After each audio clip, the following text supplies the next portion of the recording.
साधना करने के बाद क्या ये लोग अपना घर गृहस्थी है क्या ये छोड़ देते हैं? नहीं, ऐसा नहीं है, बल्कि घर गृहस्थ को कैसे चलाएं इसकी यहाँ ट्रेनिंग दी जाती है कि गृहस्थ आपका सिर्फ घर गृहस्थ ही नहीं रहे, गृहस्थ आश्रम बन जाए। आप देखते हैं लोग गृहस्थ आश्रम शब्द का प्रयोग करते हैं, लेकिन आश्रम बना के नहीं रखते गृहस्थ को। आश्रम शब्द बड़ा पवित्र शब्द है, मर्यादा को दर्शाता है। लेकिन आज क्या हो गया कि गृहस्थ अलग हो गए हैं, आश्रम अलग बन रहे हैं। तो ये संस्था इसी पे जोर देती है कि फिर से हमारा गृहस्थ आश्रम कैसे बन जाए, यानी हमारे सोच में, हमारे विचार में, आचरण में पवित्रता आवे, मर्यादा आवे, कैसे उठना है, कैसे बैठना है, कैसे अपने परिवार को चलाना है, कैसे एक सदस्य दूसरे सदस्य के साथ व्यवहार में आवे, हमारे में मधुरता में कमी ना आवे, प्रेम में कमी ना आवे, कैसे सुख शांति का अनुभव करें। तो ये और अपने घर परिवार को सुचारू रूप से चलाने की कला सिखाता है। इतना पुराना संस्था 1936 में ही आप अनुमान कर सकते हैं कि कितना दूरदर्शी इसके साकार संस्थापक ब्रह्मा बाबा रहे, कितना आगे की ओर उन्होंने देखा। और उनका कहना था कि बहनें, नारी जो किसी रूप में भी पीछे नहीं है, आप जितना भी नारी के लिए शब्द वो ढूंढें, सभी उसमें नर समाये हुए हैं। आप हिंदी में ही देखें, नर और नारी लिखते हैं तो नर से 2 मात्रा ज़्यादा है नारी में।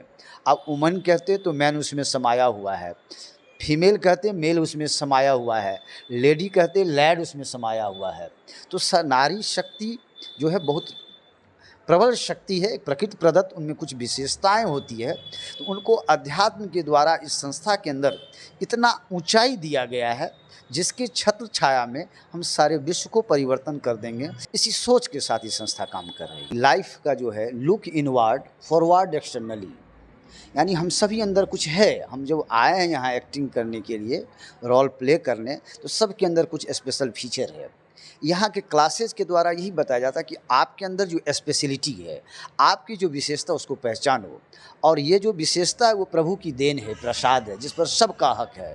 इसे खुद के जीवन में भी लाभ लीजिए और समाज के लिए भी उपयोगी बने। यही इसकी और यही सबसे बड़ा जीवन की सार्थकता है, ताकि जब आप इस शरीर को छोड़ें तो एक संतुष्ट होकर निकले कि मैंने अपने रोल को अच्छा से प्ले किया। चाहे आप जिस भी क्षेत्र में हो, कला में हो, प्रशासन में हो, टीचिंग्स में हो या सामान्य कार्यों में हो, कहीं भी करें, लेकिन बेहतर तरीके से उस स्पेसिलिटी का उपयोग करना सिखाता है ये। तब ये विश्व का कल्याण संभव है।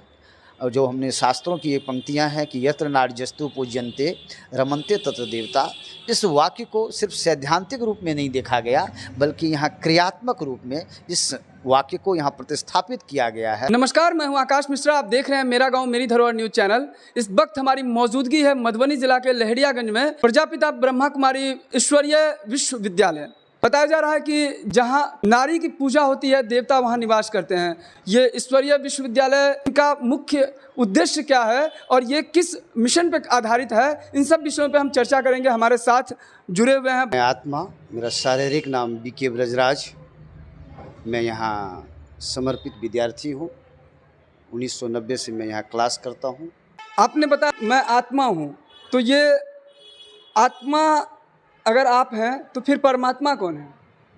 जैसे शरीर के नाते हम सभी के माता पिता हैं, उसी तरह हम सभी आत्मा है, और आत्मा के नाते आत्मा का पिता परम पिता परमात्मा जो सबका है वो एक है।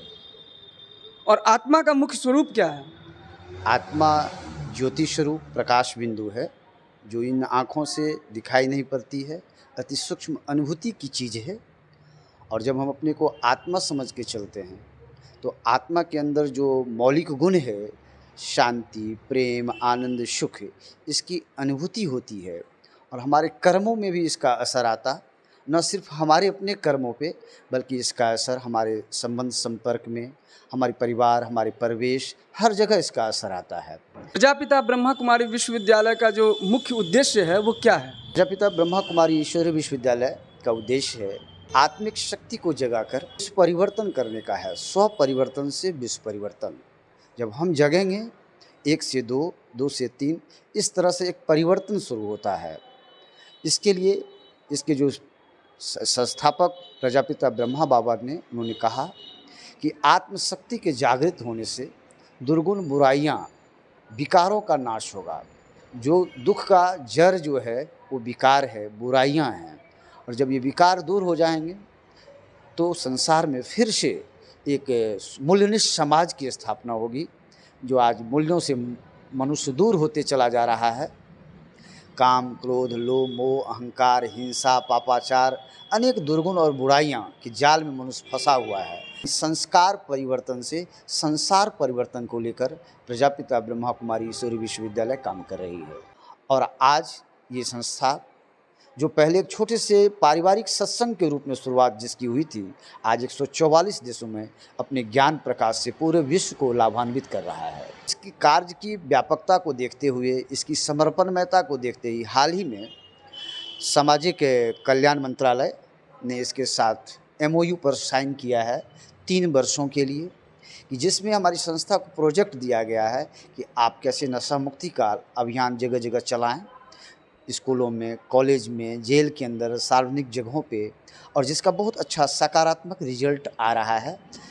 क्योंकि यहाँ हम मानसिक स्तर पे इतना सशक्त कर देते हैं कि नशा ही नहीं और बहुत सारी ऐसी चीज़ें हैं जिनसे लोग छूटना बड़ा मुश्किल समझते हैं, यहाँ सहजतापूर्वक लोग छूट जाते हैं। शिव और शंकर, इन दोनों में क्या अंतर है? शिव और शंकर में महान अंतर है। हम लोगों ने शिव और शंकर को एक कर दिया है मिला करके सामान्य जीवन में, लेकिन जब आप इसको गहराई से देखेंगे तो आपको समझ मिलेगी, एक इंसाइट मिलेगी यहाँ के शिक्षा के आलोक में, कि शिव और शंकर में महान अंतर है। शिव परमपिता परमात्मा है, जबकि शंकर उनकी एक रचना है। कहते हैं ना कि शिव शंकर के द्वारा विनाश के कार्यों के लिए उनकी रचना करते हैं, और शिव परमपिता परमात्मा है। प्रार्थना में ओम नमो शिवाय कहते हैं, परमात्मने नमः कहते हैं, जबकि शंकर ब्रह्मा और विष्णु के लिए आप देवता शब्द का प्रयोग करते हैं। शंकर देवताय नमः, ब्रह्मा देवताय नमः, विष्णु देवताय नमः। सत्यम शिवम सुंदरम बोलते हैं, कभी सत्यम शंकरम सुंदरम नहीं कहते हैं, शिवालय कहते हैं, कभी शंकरालय नहीं कहते हैं। शिवरात्रि शब्द का प्रयोग करते हैं, शंकर रात्रि का नहीं। तो शिव परमात्मा है, शंकर देवता हैं। देवता की अलग बायोग्राफी है, देवता की अलग ऑक्यूपेशन है, परमात्मा की अलग महिमा होती है। परमात्मा जो है सबसे परे है, वो ज्योति स्वरूप निराकार हैं, लेकिन शंकर का सूक्ष्म शरीर दिखाते हैं, वो देहधारी हैं। जब शिव जो हैं वो निराकार हैं, दैहिक सत्ता से परे होते हैं। यहाँ का जो बेसिक कोर्स है वो 7 दिन का कोर्स है, जिस 7 दिन में यहाँ की मूल बात को समझ लेते हैं। फिर वो आगे वहाँ राजयोग मेडिटेशन का प्रैक्टिस करते रहते हैं। इसका जब तक जीवन है तब तक पढ़ना है, क्योंकि हम अच्छे बने तो कितना अच्छा बने इसका कोई अंत नहीं है। पढ़ाई चलती रहती है, जीवन भर की ये पढ़ाई है। जो अपने हिसाब से जितना ले सकते हैं, जितना ग्रहण कर सकते हैं, करते हैं। मैं प्रजापिता ब्रह्मा कुमारी की ओर से समाज कहें या देश के लिए ये संदेश देना चाहूँगा कि आप सभी यहाँ जो सिखाया जाता है राजयोग, इसको ज़रूर इससे जुड़ें। ये राजयोग बड़ा सरल, सहज, मनोवैज्ञानिक प्रक्रिया है, जिससे कोई भी व्यक्ति सामान्य से सामान्य व्यक्ति से लेकर चाहे ऊंचे पदों पर आसीन हैं, चाहे वो बहुत ही व्यस्त रहते हों, यहाँ की शिक्षा इतनी आसान और सरल प्रक्रिया है कि अपने जीवन में अगर वो आधा 1 घंटा भी समावेश कर लेते हैं तो उनके जीवन में सुख शांति की अनुभूति होगी। और न सिर्फ अपने लिए बल्कि वो अपने कर्मों से, अपने व्यवहार से दूसरों के लिए भी प्रेरणा स्रोत बन जाएंगे, दूसरों के लिए भी उदाहरण बन जाएंगे और उनकी भी दुआओं का हकदार बनेंगे।